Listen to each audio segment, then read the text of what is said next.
Good morning there, everybody on the airgun world. This is Keith J23 or Keith Jones Pellet and Target podcasts, airgun forums, and you name it. So today I'm going to give you a bit of a rundown on sticks, the rules and the requirements, because I've been asked to. So enjoy. Right, so here I am at sunny Throckmorton. It's a nice still day today, it's quite good.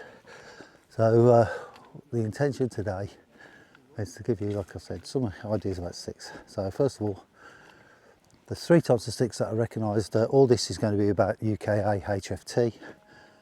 FT haven't really developed their sticks yet, so talking purely about HFT. So three sticks are recognised. Gives them space, so there should be a monopod, bipod, which I'll come back to, and a tripod. Now, most people use a tripod. If you use a monopod, you're a braver man than me, or woman than me, as the case may be. So, essentially, I say most people use a tripod, and that's what I'll be using today. So, I'll come on to what we're doing next. Okay, so I personally shoot with a tripod. This is my tripod. There are many like it. This is mine. Fixed in indicator. So rules for the tripods. They can be any size. All right. There's no limit to the height or width of the actual stand. The problem is that it does state that everything must be taken standing. So having a bipod, a nice little bipod on the end of your rifle will not work for this. That's number one. Right, the main bits. So you've got obviously the legs.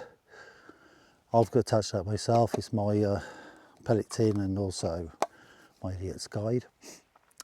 At the top here is the yoke. Now the yokes are quite important. The rules are, and this confuses a few people, that they cannot be more than 30 millimeters deep. And by that it means this piece here. So that cannot be more than 30 millimeters. That's number one. Number two is they must not clamp. So your rifle must sit on it, but it is not allowed to be gripped by them. Right. A U1 is fine because again it sits into it, it doesn't grip it. Right, so that's the main parts about the top of the tripod. Right. So next part is shooting. So as you see there, we have the peg. Right. Now with the tripod, the peg must be within the boundary of the circumference of this tripod. I'll do that and hopefully be able to put a circle in. Right. So it can be anywhere within that, in there. Right. The trigger must be behind the peg, as with prone shooting. Right. And the front end of the gun must be at the peg or beyond, again as with prone shooting. Right. So with the rules, this is legal. The tripod's in the middle, the sticks in anywhere within the middle of the tripod, but also this would be in the rules because it's the circumference of the legs. So you've got quite a lot of leeway. You can move across here, maybe not quite that far. There you go. You can move across here, yeah, and you can move over here. So you've got quite a lot of leeway where you can go. As I say, a lot of people use trigger sticks. I personally find trigger sticks to be a little bit wobbly for me. However, I know guys that shoot really, really well with a trigger stick. This is a camera tripod. There you go, guys, if you want to get what it is. It's a NRL. There we go.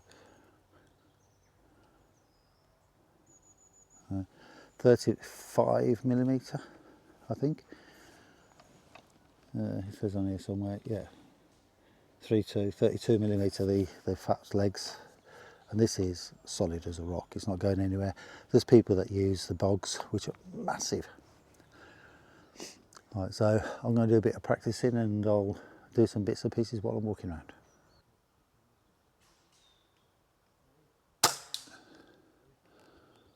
Well, hit the plate. Who knows?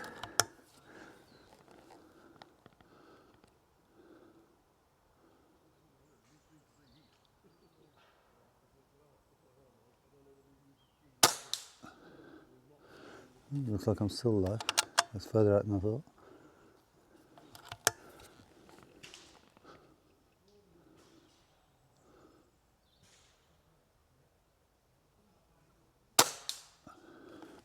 Not a clue.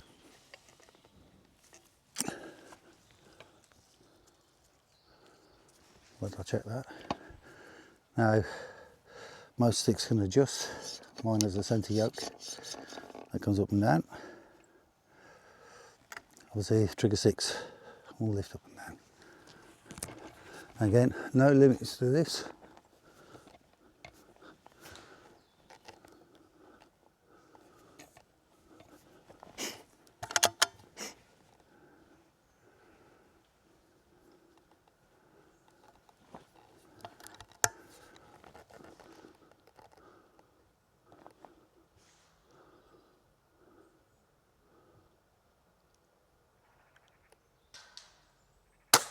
There she goes, that one's down.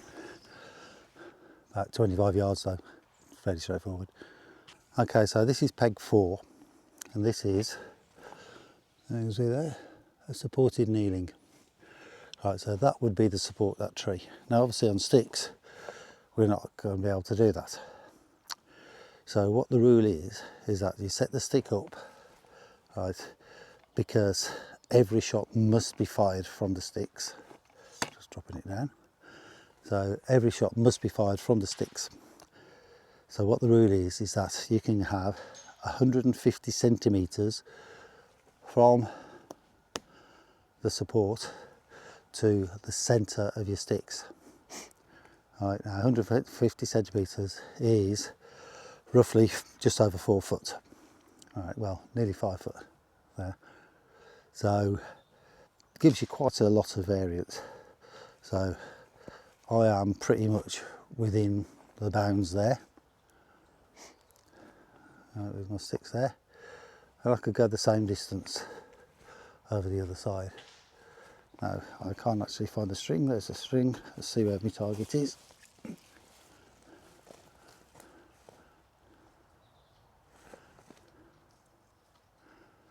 So the target, I don't know if this is going to zoom in or not.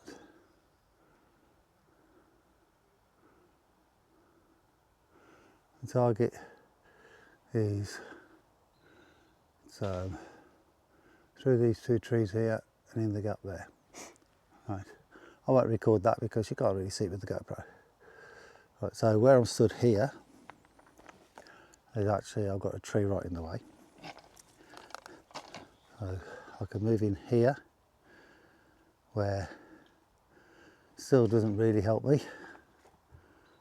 Right, so I can go the other side of the support.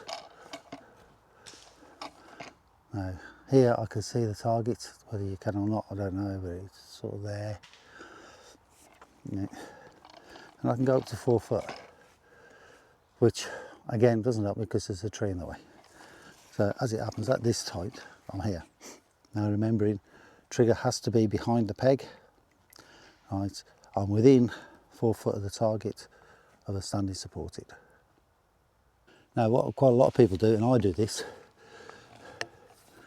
is you can be up against the tree and you can actually wedge yourself against that tree.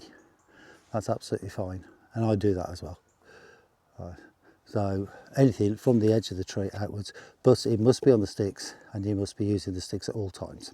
Okay, right, so another example here. Now the target is directly behind here. Now hopefully it's going to show up. There is quite a bit of treeage right in front of me here. Right. So that would disturb me. However, I can move my sticks, so it's still within the circumference of the sticks. Now, if you wanted to, and this, I wouldn't advocate this particularly, however,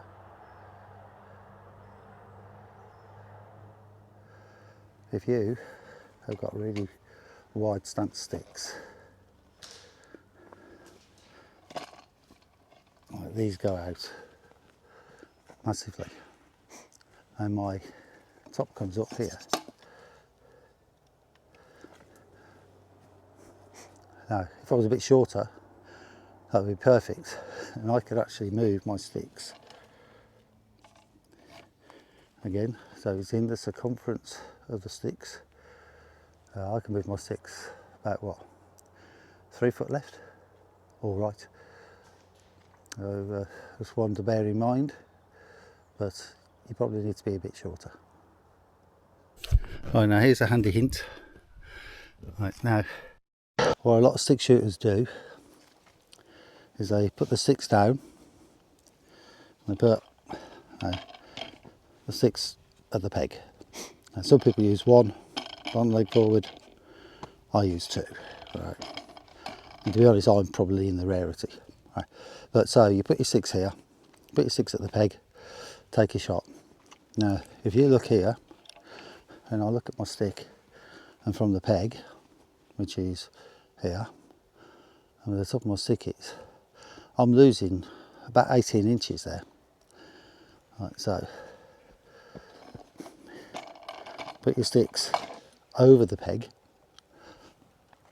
So you see the middle of the sticks is where my thing is. That way you're not losing your space. Right, and it might seem much, but it's half a yard, and some close, some shots that can make quite a difference. The hardest shot for a stick shooter is 15mm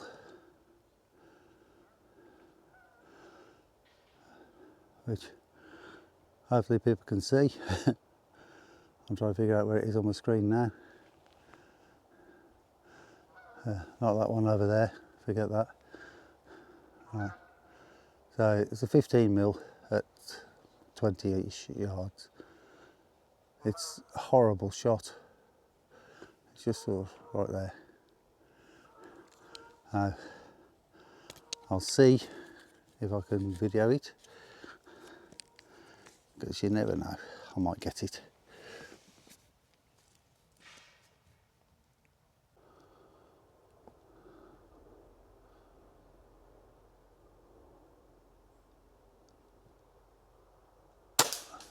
Oh, and she goes down. Hopefully that's on the camera.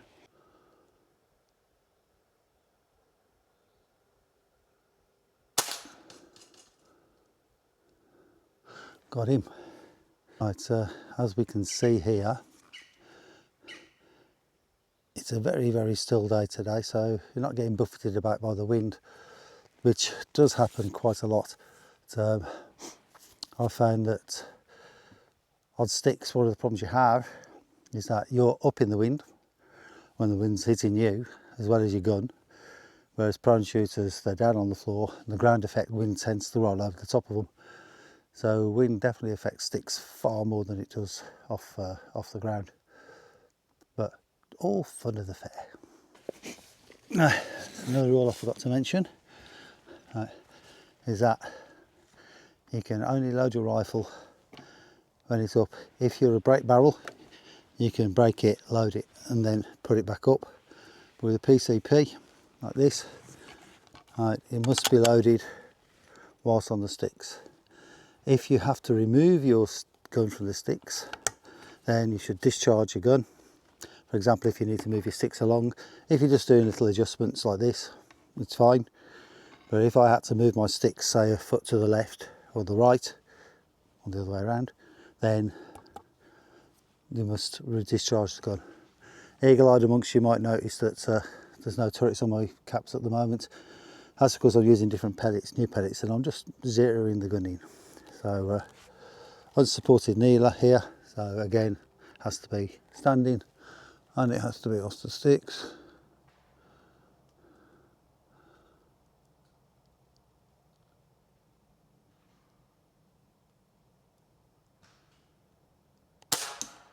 And it has. Okay, right, so I'm on to the last peg that I need to talk about for sticks rules. So sometimes there will be a target where you can't physically get to it from sticks. Right, the course setters know this. Right, so they will do one of two things. They'll either set a peg with a target that you can see, or move or set a separate peg so you can hit the same target. Right, this is a one at Throckmorton. So see here, there's a white peg, right, and there's the brown peg. Now the white pegs are usually the indicator that it's a sticks peg, and it will usually have sticks written on it. Right. Because from here to see the target is virtually impossible, right, on sticks. It's right between the trees there. Right. So by moving it about 6 foot to the left, it opens it up and it's there somewhere. Right. I can't see it myself yet.